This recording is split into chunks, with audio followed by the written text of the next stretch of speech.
ৰাজনৈতিক উদ্দেশ্যটো একো নাই, কিন্তু সাংগঠনিক দিশত গোটেই মই অসমে ঘূৰি আছোঁ, বিশেষকৈ নামনি অঞ্চলত বেছি ঘূৰি আছোঁ। তো তাৰ উদ্দেশ্য এটাই, যাতে নামনি অসমত যিবিলাক মানুহ, বিশেষকৈ মিয়া বুলি যিখিনি মানুহক কয়, কিন্তু মিয়া বুলি কোনো তেনেকুৱা বিশেষ একো নাই। মিয়া এটা সন্মানীয় সূচক এটা বাক্যহে হয়, কিন্তু সেইসকল ব্যক্তিক যেতিয়া মানুহে সন্দেহযুক্ত নাগৰিক বুলি তুচ্ছ তাচ্ছিল্য কৰে, তেতিয়া ক'ৰবাত নহয় ক'ৰবাত আমাৰ গা পুৰে। একদম চিধা কথা। কিয়নো এইখন ভাৰতত যিসকল বিশেষকৈ মিয়া সম্প্ৰদায়ৰ ব্যক্তি আছে, এইসকল সম্পূৰ্ণৰূপে বৈধ ভাৰতীয় নাগৰিক। আৰু বৈধ ভাৰতীয় নাগৰিকক যেতিয়া কোনোবাই বাংলাদেশী বুলি সন্দেহ কৰিব, সেই কথাটোত আমাৰ সদায় অপ'জ থাকিব, আৰু সেই কথাটোত আমি সদায় মাত মাতিম। আৰু তাক লৈ কোনোবাই যদি আমাক যি কৰিবলৈ যায়, যেনেকুৱা মানে কোনোবাই যদি আমাক জেলতো ভৰাই থয়, কোনোবাই যদি আৰু কিবা শাস্তি দিয়ে, আমাৰ ক'বলগীয়া একো নাই। কিন্তু আমি সদায় মাত মাতি যাম এই মিয়াসকলৰ কাৰণে এইটো কাৰণে মাত মাতি যাম, মিয়া কেতিয়াও বাংলাদেশী নহয়। একদম স্পষ্ট আৰু চিধা কথা, মিয়া কেতিয়াও বাংলাদেশী নহয়। যদি বাংলাদেশী হয়, তো আমি প্ৰথম লাইনত থাকিম সেইসকলক খেদিবলৈ। কিয়নো তেখেতলোকৰ ওচৰত উচিত প্ৰমাণ নাই। মিয়াক বাংলাদেশী কোৱাৰ কাৰণ এটাই যে নিৰ্বাচন সমাগত, মিয়াক যদি আমি বাংলাদেশী কৈ হাঁহোঁ, তেতিয়া হিন্দুসকলৰ ভোট পাম। অকল হিন্দুৰ চিম্পেথি গেইন কৰিবৰ কাৰণে এইটো এটা প্ৰক্ৰিয়া, মিয়াসকলক বাংলাদেশী সজোৱা। কিন্তু কৰিবতো একো পৰা নাই আৰু কৰিব নোৱাৰেও। কিন্তু এইসকলৰ লগত আমি সদায় আছোঁ। বিশেষকৈ বাঘ-সেনা অসমে এই যিসকল ব্যক্তি লাঞ্ছিত, বঞ্চিত, অপদস্থ ব্যক্তিৰ লগত সদায় কান্ধত কান্ধ মিলাই আমি আগবাঢ়ি যাম। আপোনাৰ বাঘ-সেনা মধ্য অসমত স্থাপন কৰিছিল, কোন কোন সমষ্টি? বাঘ-সেনাৰ মধ্য অসমত আপুনি ক'বলৈ গ'লে প্ৰত্যেকটো অঞ্চলতেই বৰ্তমান আমাৰ কুচকাৱাজ চলি আছে। কিন্তু এটা দিন আহিব, খুব কম সময়ৰ ভিতৰতে আহিব, প্ৰত্যেক দিনাখনে এখন এখন আঞ্চলিক গঠন হ'ব।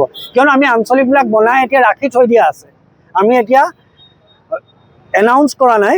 তো খুব কম সময়ৰ ভিতৰতে মধ্য অসমত প্ৰত্যেক দিনাখনেই আপোনালোকে শুনিবলৈ পাব যে আজি অমুকত এখন বাঘ-সেনা আঞ্চলিক গঠন হ'ল, আজি অমুকত এখন বাঘ-সেনাৰ জিলা সমিতি গঠন হ'ল। তো আনুষ্ঠানিকতাটো বজাবলৈ বাকী আছে, বাকী আমাৰ সকলো কুচকাৱাজ আমাৰ চলি আছে। আপুনি মই জনাত যে শংকৰ আজানৰ অসম বুলি আছিলে বৰ অসম, কিন্তু মুখ্যমন্ত্ৰীয়ে যোৱাকালি মন্তব্য কৰিছিলে কেৱল শংকৰৰহে অসম, ইয়াত কোনো ধৰণৰ হেৰি নাই, আজান পীৰ নাছিলে বুলি কৈছিল। এইটো হাঁহি উঠাৰ কথা। আচলতে কি হয়, এই ৰাজনীতিয়ে যেতিয়া মানুহৰ মূৰত ধৰে, মানুহে আবুল তাবুল বকে। এতিয়া আমি মুখ্যমন্ত্ৰী আবুল তাবুল বকিছে বুলি ধৰি ল'ব লাগিব। মুখ্যমন্ত্ৰীৰ গাত দুখ নাই, আগত ২৬ সমাগত, এতিয়া ৰাজনীতিয়ে মুখ্যমন্ত্ৰীৰ মূৰত ধৰিছে। সেইটো কাৰণে এতিয়া শংকৰদেৱক, আজান ফকীৰক চিনি নোপোৱা হৈছে। 2021 চনৰ সেই বক্তৃতাটো শুনি ল'ব। ইউনুছ তামুলী মোৰ নাম, আৰু মোৰ ফেচবুকত আপলোড দিয়া আছে। 2021 চনৰ মুখ্যমন্ত্ৰীৰ যিটো বক্তৃতা, যে আজান ফকীৰ কোন হয়, আজান ফকীৰ ক'ৰ পৰা আহিছিল, আজান ফকীৰক যদি আমি চিনি নাপাওঁ তেন্তে আমি অসমীয়াই নহয়, এনেকুৱা ধৰণৰ বহু কথা আছে। 2021 চনত যেতিয়া এই মুখ্যমন্ত্ৰীয়ে 2021 চনত কৈছিল, আৰু এতিয়া 2025ত তেওঁ কৈছে আজান ফকীৰ কোন। আজান ফকীৰ কোন নহয়, আচলতে তেখেতৰ মুখৰ যি বক্তব্য, এইবিলাক চুত্ৰলিপি। আজি দুখৰ বিষয়, আজি আমি আক্ষেপৰ বিষয়, মুখ্যমন্ত্ৰী এজন হৈ RSSৰ লেখীয়া এটা সংগঠনৰ মানে জোৰত, বলত এনেকুৱা কিছুমান কথা। তেওঁৰ নিজৰ একো নাই নেকি? তেওঁৰ নিজৰ একো অস্তিত্বই নাই নেকি মুখ্যমন্ত্ৰীৰ? RSSে যি ক'ব সেইটো ক'বই লাগিব নেকি? অসমৰ ৰাইজে আপোনাক বহুত ভাল পায় নহয়, আপুনি ভয় কিয় কৰিব লাগে RSSলৈ? এনেকুৱা ওলোটা পোলোটা মন্তব্য দি RSSৰ আশীষ পুষ্ট হ'বলৈ চেষ্টা নকৰিব। অসমৰ ৰাইজে আপোনাক বহুত ভাল পায়। অসমৰ ৰাইজে দেখোন আপোনাৰ ৰাস্তাত চুমাই খায়, কিয় ভয় খাব লাগে আপুনি?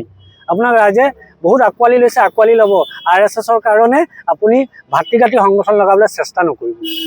যিহেতু সমাগত 26ৰ বিধানসভা নিৰ্বাচন, আপুনি কোনোবা সমষ্টিৰ পৰা নিৰ্বাচন কৰিব? চব তেনেকুৱা মোৰ একো বৰ্তমান নিৰ্বাচন খেলা মোৰ একো ইচ্ছাও নাই, আৰু নিৰ্বাচন কেন্দ্ৰিক মই একো ইয়াতে ঘূৰাও নাই। মোৰ সম্পূৰ্ণ এটাই উদ্দেশ্য যে বাঘ-সেনা সংগঠনটো কেনেকৈ মই আগুৱাই লৈ গৈ লাঞ্ছিত, বঞ্চিত, অপদস্থ ব্যক্তিসকলৰ কাষত থাকিব পাৰোঁ।